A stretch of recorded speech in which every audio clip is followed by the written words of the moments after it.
It was early morning when the cold wind touched the windows of the classroom, and the students were slowly walking in with sleepy faces and loud laughter filling the air like a wave of noise and gossip that never ended. And then she walked in quietly. Through the door, a girl in a long brown jacket that looked too big for her small frame and too heavy for a normal school day. And the room went silent for a second, before someone giggled in the back row. Her name was Emma, and she was new.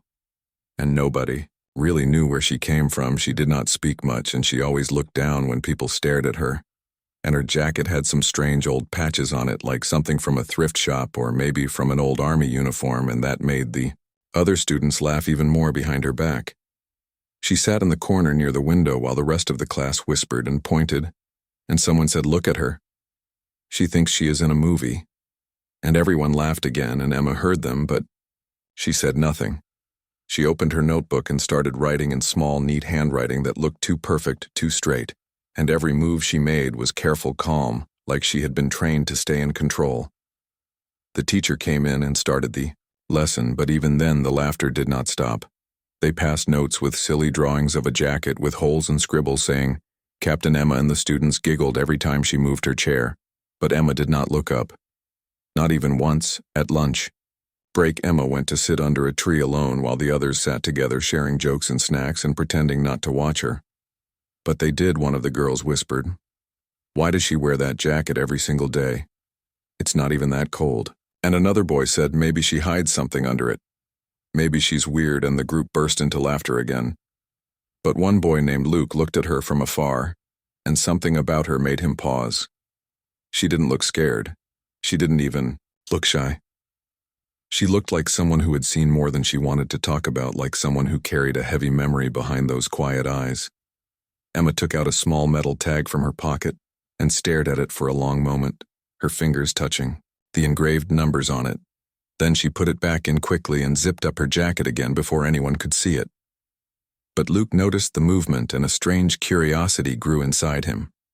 What kind of girl carried a tag like that around her neck later? In class, the teacher asked students to introduce themselves since Emma was new. Everyone had to share something about their life when it was her turn. She stood up slowly and said, "My name is Emma. I like quiet places and reading books, that was all," she said, and she sat down again before anyone could ask her more. But one of the girls in the front row said, "Wow, that's so exciting," and rolled her eyes. Everyone laughed again. Emma looked out the window pretending not to care. But inside she could feel the sting of every laugh like a small cut. She had learned to hide pain long ago. She had learned to stay calm when people tried to break her. That was something her father had taught her before he left for duty long ago. When the bell rang, everyone rushed out of the classroom, leaving her alone for a few minutes. She stood up and walked slowly to the door. And when she thought nobody was watching, she lifted her sleeve for a second, looking at a faded mark on her arm. A symbol, almost invisible, now but old and official and serious. She took a deep breath and whispered softly, "I promised I would stay hidden." And then she walked out. Luke was still in the hallway pretending to tie his shoe, but he saw that small mark just before she covered it again. It looked like something he had seen once in a news report about a military rescue team. He didn't know what it meant, but it made his heart beat faster. Something about Emma did not fit the picture of a shy new girl at school that evening. When Emma walked home alone, the sky was gray and quiet, and she could hear the echo of her classmates' laughter still ringing in her ears. She stopped near an old bridge and leaned against the railing, looking at the water below, and whispered to herself, "They will never understand, and maybe that's for the best, because the truth is not something they are ready for." A cold wind blew through her hair, and she pulled her jacket tighter around her chest as if protecting something inside. Something important. Something secret. Her steps were slow and careful, and every shadow on the street seemed to move with her like old memories following her wherever she went. The next morning she came to class again, wearing the same jacket as if it was her armor, and the students started whispering again like they always did. But this time Emma's eyes were sharper, colder. She sat in silence, but there was something different in the way she looked at the room, like she was scanning it, like she was measuring every exit, every detail, every face. Nobody noticed that her hands moved in a steady rhythm, tapping her desk 3 times in a coded pattern like she was sending a message only she could understand. And for the first time, Luke wondered if this girl was hiding more than just a secret under her jacket. Because sometimes the quiet ones are not the ones who are weak. Sometimes they are the ones who have already survived a storm no one else could imagine.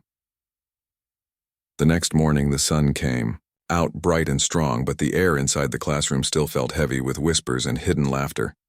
Because Emma had become the center of every small joke and every curious stare, and even though she never said a word back, her silence somehow made them talk more as if they needed to break it, just to prove that she was ordinary. When she walked in that day, her jacket looked the same, long brown sleeves, the same careful steps, the same quiet eyes scanning the room, and the same small smile that hid something deep behind it. And as she sat down, a boy named Ryan leaned to his friends and said, "Watch this." And they laughed quietly, waiting for their moment to make fun of her again. The teacher was late, so the room filled with chatter and phones clicking and the sound of gum popping, and someone whispered, "Hey, Emma, why do you always wear that old jacket? Aren't you hot?" And Emma looked up slowly but did not answer. Her eyes calm, her face blank like water that hides what lies below. And that silence made the room even louder. Ryan smirked and said, "Maybe she's hiding a tattoo. Or maybe she doesn't even have arms under there." And the class burst into laughter while Luke, who sat near the window, frowned and said quietly, "Leave her alone," but nobody listened. They were too busy laughing at their own jokes. Emma turned her head toward the window as if she didn't hear them, but her hands were clenched tightly inside her sleeves, and her breathing slowed down in a strange rhythm like she was training herself not to react. And for a moment Luke thought he saw something in her eyes, a flash of anger, or maybe fear, but it disappeared just as quickly as it came. When the teacher finally arrived, everyone sat up straight, pretending nothing had happened, but Emma stayed silent through the lesson, her focus sharp, her notes neat, and her gaze fixed like she was somewhere else, maybe remembering another place, another time where laughter was not harmless. At lunch, the same group of students planned something bigger. They wanted to make her react. They said, "Let's see what happens if we take that jacket off," and Ryan laughed, saying, "Maybe she'll finally talk, or maybe she's a robot." And the others giggled nervously, because even though they wanted to tease her, something about Emma made them uneasy, like they were playing with fire without realizing how hot it could get. Emma sat alone at her usual spot under the tree, eating slowly, her eyes watching the ground, when one of the girls came over holding a soda can and said, "Hey, we're playing a fun game, come join." And Emma shook her head gently, saying, "I'm fine here, thank you." But the girl smiled fake and said, "Come on, don't be shy." And before Emma could answer, Ryan appeared behind her and grabbed her jacket from the back. Everyone gasped as Emma froze. Her hand shot up and grabbed his wrist, fast, strong, too strong for someone her size, and her eyes locked on his like cold steel for one long second. Nobody moved, even Ryan looked shocked at how quickly she reacted. Then she let go and stood up quietly, adjusting her jacket, and said softly, "Please don't do that again." Her voice was calm, but carried something that made the air heavy. Something that sounded like command, and Ryan laughed awkwardly, trying to look brave, saying, "Wow, scary, didn't know you were that tough." But his voice cracked and he stepped back a little while the others watched in silence. Luke walked over and said, "Stop. This isn't funny anymore," but the others brushed him off and walked away, pretending it was no big deal. But deep down, they all felt something strange, fear, curiosity, and confusion mixed together, because Emma's calmness didn't feel normal. It felt trained, like she had been in worse situations before. That night, Luke couldn't stop thinking about what happened. He searched online for military codes and rescue tags, but found nothing that matched what he had seen earlier. He wondered if maybe he had imagined it, but then he remembered the way Emma moved, the way she gripped Ryan's wrist in one clean motion, and he knew there was something real behind that calm mask. The next day, rumors started spreading around the school. Someone said Emma used to live near a military base. Someone else said her father was in the army, or maybe she was adopted from a secret program. Nobody knew the truth, but everyone had a story to tell, and the more they talked, the more mysterious she became. Emma kept ignoring them. She walked through the halls like a shadow, her steps soft, her face unreadable, but her mind always alert. She noticed everything who watched her, who whispered her name, who tried to follow her movements. She was used to observation. It was something that had once kept her alive.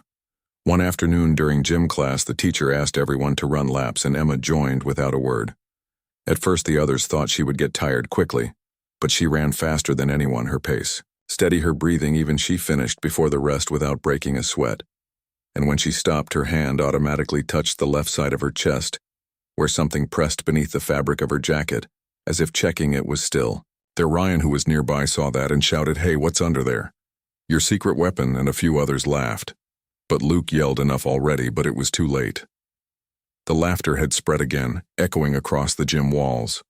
Emma turned around. Slowly, her eyes calm but sharp, and she said nothing. Just stared at them until one by one the laughter faded away, leaving a silence that felt heavier than before.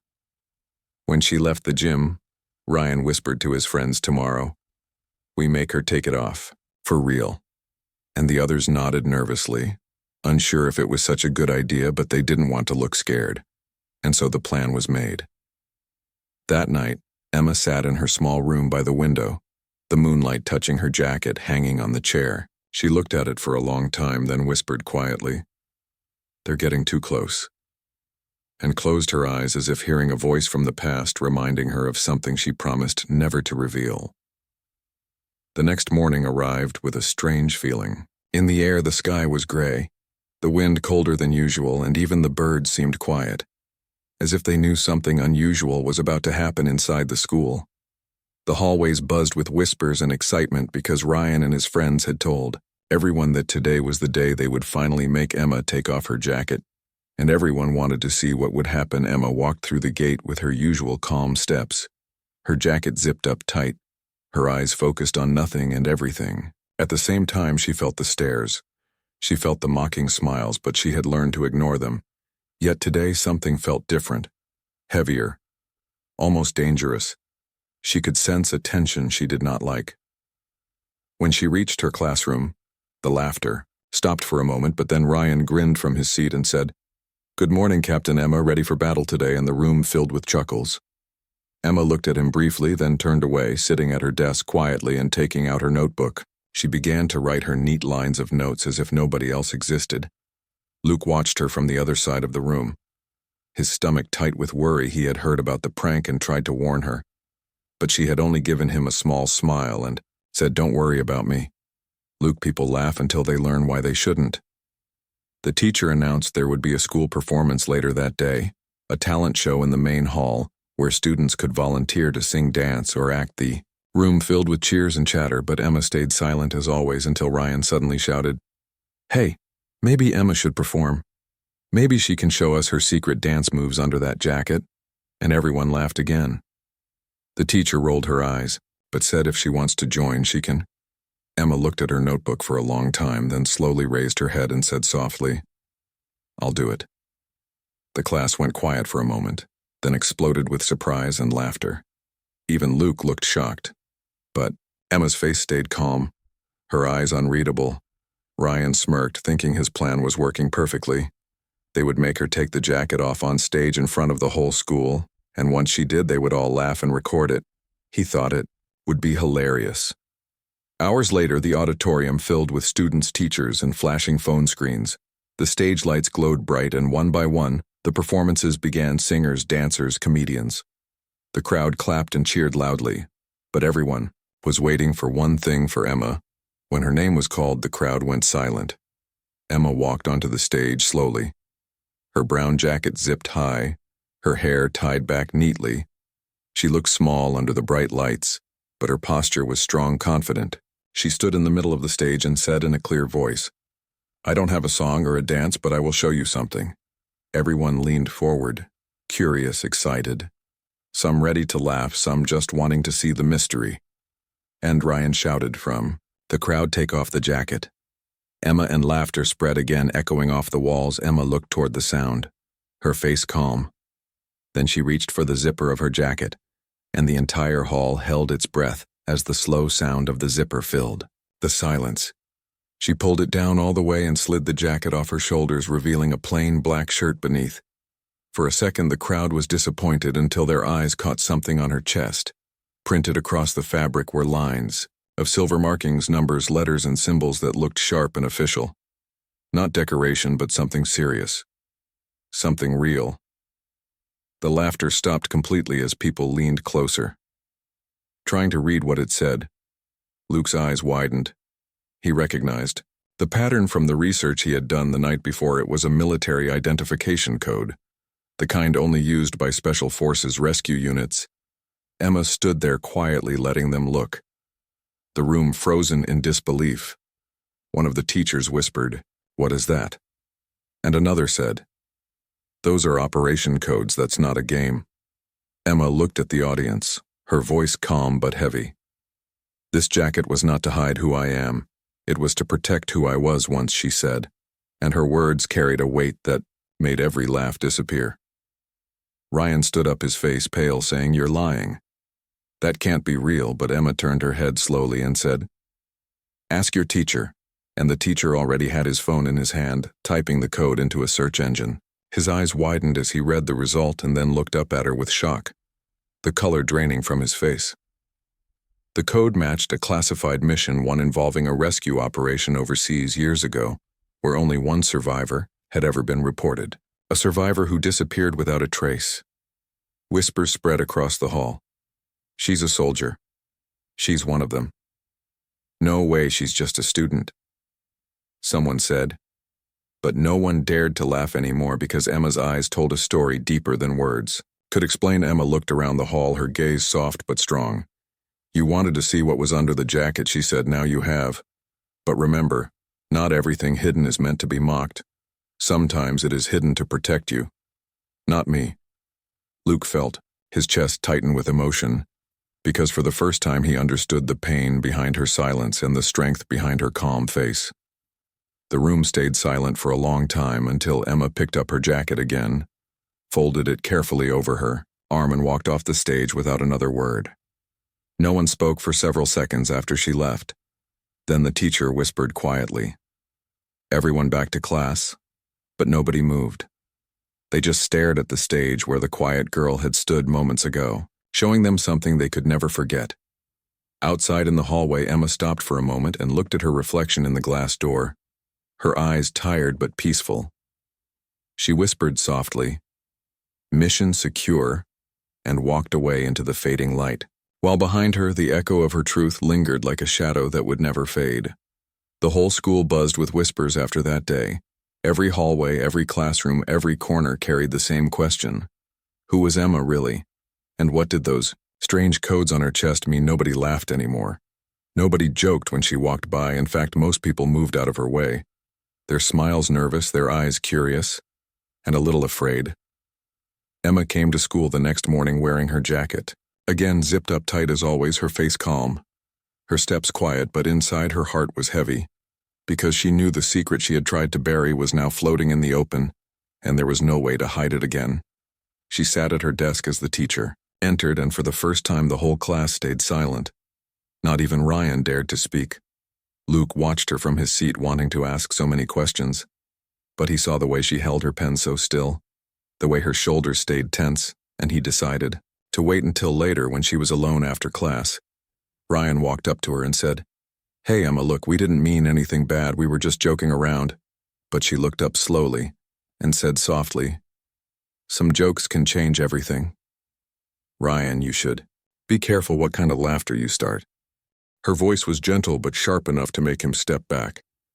He nodded awkwardly and left the room, while Emma turned toward the window, watching the leaves fall outside, the sunlight flashing on her face like pieces of memory she didn't want to see again, because every time she remembered that code, every number, every letter, she could still hear the voices, the ones that were gone. Later that day, Luke finally gathered the courage to walk over to her at lunch. She was sitting under the same tree as always, the wind moving through her hair. He sat down a few feet away and said quietly, "I looked up the code, Emma. I know what it means." She didn't move for a while, then said, "What did you find?" Luke said, "It belongs to a rescue mission overseas. Years ago, the records say one person survived, a girl, no name, no photo, but the same code on your shirt." Emma's eyes softened and she nodded slowly. The silence between them deep and full of something heavy. She said, I didn't want anyone to know. I thought I could just live a normal life, but the past doesn't stay buried forever. Luke looked at her and asked, "Were you really there? What happened?" She took a deep breath and her voice turned quiet like a whisper, lost in the wind. It was a village. Far away, she said, small and peaceful until the night the bombs fell. Everything went dark. The air full of smoke and fear. Our unit was sent there to find survivors. But when we arrived, it was too late. We found only ashes and silence until we heard one child crying under the rubble. I carried her out myself. That's when the second blast hit and everything went black. When I woke up, I was the only one left. Luke stared at her, unable to speak. His throat tight. She continued the code on my chest. Is the operation mark. The numbers represent every person from that mission, the ones who didn't come back. I wear it to remember them. It's not just a code, it's a promise I made to never forget. Tears filled Luke's eyes, but Emma just smiled, faintly saying, "Don't cry for me, I survived, that's enough." Sometimes survival is its own punishment, but it's also its own strength. Just then, a loud knock came from the school gate. 2 men in dark uniforms stepped out of a black car. The principal rushed to meet them. The whole school stared as whispers spread fast. "They're soldiers," someone said. "They're here for Emma." Emma stood up slowly, watching them from the window, her face calm again, but her hands shaking slightly. Luke whispered, "Are they coming to take you?" she said. "Maybe. Or maybe they just came to remind me that I can't hide forever." She zipped up her jacket, stood tall, and walked toward the main door. Every eye in the hallway followed her every step, echoing louder than any sound before. The men saluted her. One said, "Sergeant Emma Carter. We've been searching for you for a long time. Orders say to escort you for debriefing." She looked at them for a moment and said, "I left that life behind, sir. I'm not that person anymore." The officer replied, "With respect, once a soldier, always a soldier, ma'am," and handed her a sealed envelope. She took it slowly and the men walked away, leaving her standing in the hall surrounded by silence, the students watching in awe. The principal, unsure what to say. Emma opened the envelope, her eyes scanning the short message written in bold letters. Code Phoenix reactivated report immediately. Her heart pounded, but she closed the envelope quietly and walked back to class as if nothing had happened. Ryan whispered, "Did she just get called back to the army?" And Luke said, "Maybe something bigger than that." After school, Emma went home and sat by her window, the same spot where she used to write in her notebook. She took off her jacket and touched the code on her chest, tracing it gently with her fingers. She whispered to herself, "They found me again. Maybe it's time." Outside, thunder rolled through the sky like distant drums. She closed her notebook and placed it beside her bed on the cover. She had written a single line in small, careful letters. "Strength is not in the fight. It is in the reason we keep going." Then, she stood up, walked to the mirror, and tied her hair back. Her reflection, calm, her eyes steady. Tomorrow, she knew her life would change again. But for now, she let the quiet fill the room, thinking of the ones she lost and the promise she still had to keep. The night was long, and the rain kept falling against the windows while Emma sat in her small room, staring at the envelope she had received that morning, the words inside replaying in her mind over and over. Code Phoenix reactivated report immediately. She had read those same words once before, years ago, back when her world was still fire and smoke and commands shouted through radios, and now they had found her again, just when she thought she could finally live in peace. She got up from the bed and walked slowly toward the mirror, her reflection calm, but her eyes full of thoughts. She touched her jacket, hanging on the chair, the brown fabric worn but strong like her. She whispered softly, "You were supposed to stay hidden. You promised yourself to never go back. But promises are fragile when the world calls for you again." The next morning, the sky was gray again, the air heavy with the smell of wet ground. Emma walked to school quietly, her jacket zipped up, her hair tied back. Everyone looked at her, but no one dared to say a word. The memory of her revelation was still too fresh, too powerful when she entered the classroom. Luke looked up, immediately worry written across his face. He whispered, "Emma, are you okay?" but she only gave a small nod and sat down without speaking. During the lesson, she could barely focus. Her mind kept drifting back. To that message, she tried to tell herself that she didn't have to go, that she could ignore it. But deep down, she knew this was not something she could ignore. Once Code Phoenix was reactivated, it meant danger. Real danger. And if she stayed here, others could get hurt. When the bell rang, she left the class quickly and went straight to the school roof where the wind was sharp and cold. She took the envelope out of her pocket again and read the message carefully on the back. There was a faint stamp, a symbol she recognized instantly. It belonged to a unit that no longer existed officially. At least she whispered, they shouldn't even know I'm alive. She stood there lost in thought until she heard footsteps behind her. Luke had followed her. He said quietly, "I know you're hiding something. Tell me what's going on, Emma." She turned to him, her eyes soft but guarded. "Luke, please just forget about me. You don't understand this world," she said, but he shook his head, saying, "I do understand that you're scared, and that someone is trying to pull you back into something dangerous. You don't have to face it alone." Emma looked away, her voice trembling slightly. "Luke, if I stay here, people could get hurt. If I go, maybe I can stop what's coming." Code Phoenix was never supposed to be used again. It was a last resort mission. Something terrible must be happening for them to call it back. Luke frowned. "What is Code Phoenix?" She took a deep breath and answered slowly. "It's a classified operation designed for crisis response when normal systems fail. It activates hidden agents, those who disappeared after the war. We were trained to act alone, to stop threats before they spread. I was one of them." Luke's eyes widened. "So you're saying you were part of some secret task force?" Emma nodded quietly. "That's why I had to hide my identity. They didn't want anyone to know we existed. I thought I could disappear forever, but now they've found me again." A long silence passed between them as the wind blew harder around them. Luke finally said, "Then I'll help you. Whatever this is, you won't face it alone." Emma smiled sadly, saying, "You're brave, Luke. But this is not your fight. Mine began long before you met me." Suddenly her phone buzzed a message from an unknown number. "The text short and clear, meet at the old railway station tonight. 2200 hours, bring identification. No excuses." She stared at it for a few seconds, then locked the screen and whispered, "They move fast." That evening, after sunset, she packed a small bag and slipped out of her house quietly. Wearing her jacket once more, the streets were empty, the rain light but cold. Every step she took echoed like a memory she couldn't escape at the old railway station. The lights flickered and the platform was deserted except for a man standing near the far end wearing a black coat. He turned when she approached, his face half hidden by the shadows, his voice deep and steady. "Sergeant Carter," he said, "you look exactly the same." She stopped a few feet away and replied, "You found me faster than I expected." He handed her another envelope, this one marked with red lines saying, "This is bigger than you think. The world believes the program ended, but something survived. And now it's waking up again. We need you back." Emma took the envelope, her heart pounding.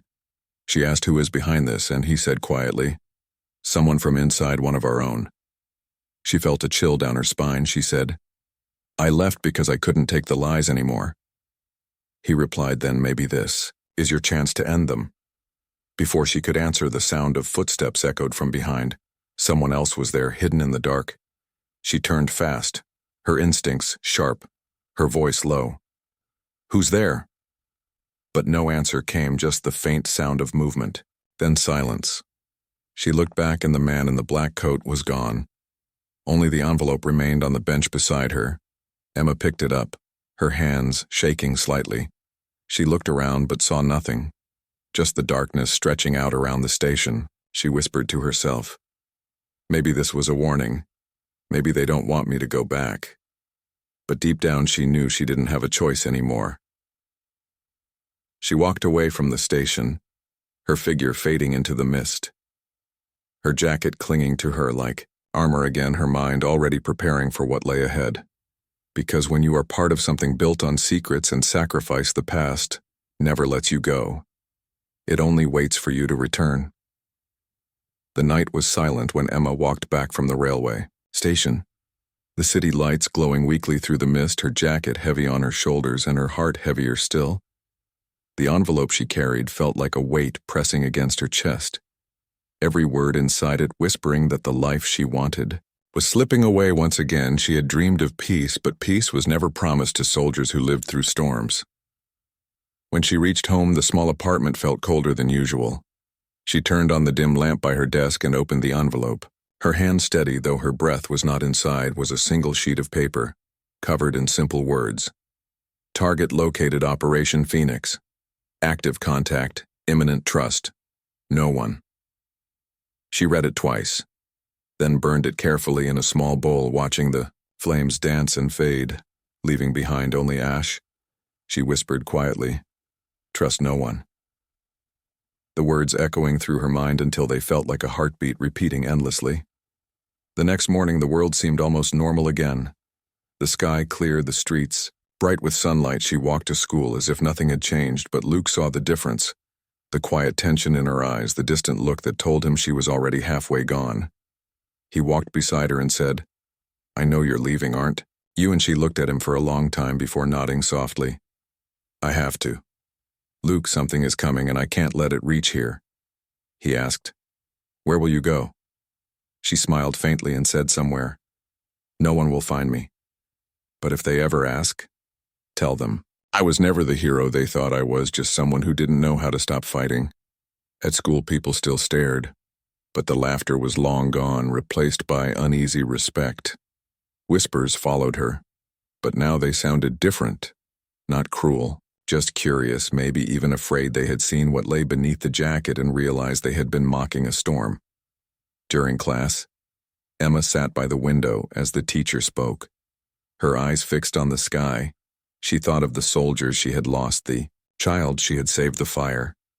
The noise, the silence that followed, she thought of all the faces that never came home, and the promise she made to carry their memory.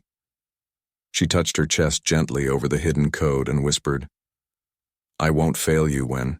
The bell rang. She packed her things slowly, taking in every detail of the classroom. The desks, the sunlight on the floor, the chalk dust in the air. She knew this might be the last time she saw it all. Ryan approached her hesitantly and said, "Emma, I'm sorry for how I treated you before." She looked up and smiled, saying, "You don't have to be sorry, Ryan. You just have to be better from now on." And he nodded, grateful and ashamed. As she stepped out of the school gate, Luke ran after her, breathless. He said, "I can't let you go alone. At least tell me what you're going to do." She turned to him and said, "Luke, this isn't goodbye. Not really. If I make it through, I'll come back one day. If I don't, then remember me not as a soldier, but as the girl who sat in the corner and refused to break." Luke's eyes filled with tears, but before he could speak, she reached out and squeezed his hand gently, then walked away down the street. Her steps light but sure, the wind catching her jacket as if helping her disappear into the distance. That night, the world changed again. News spread of a major cyber attack on military systems across the country. Communications down, chaos rising. Emma was already miles away, moving silently through abandoned roads, her instincts guiding her. Her mind sharp, her heart steady. She reached an old facility hidden deep in the forest where two guards waited at the gate. They saw her and froze before saluting Sergeant Carter. "Welcome back." She walked past them, into the dark building where screens flickered with red warnings. She saw familiar faces. Men and women she once served with, though older, now tired but ready. They greeted her with respect. She said simply, "Tell me the situation." An officer handed her a tablet showing data streams and maps saying the threat is internal. "One of ours turned rogue. You're the only one who can reach them." She nodded, taking the device. Her eyes cold and focused, the soldier inside her fully awake once more. The time for hiding was over.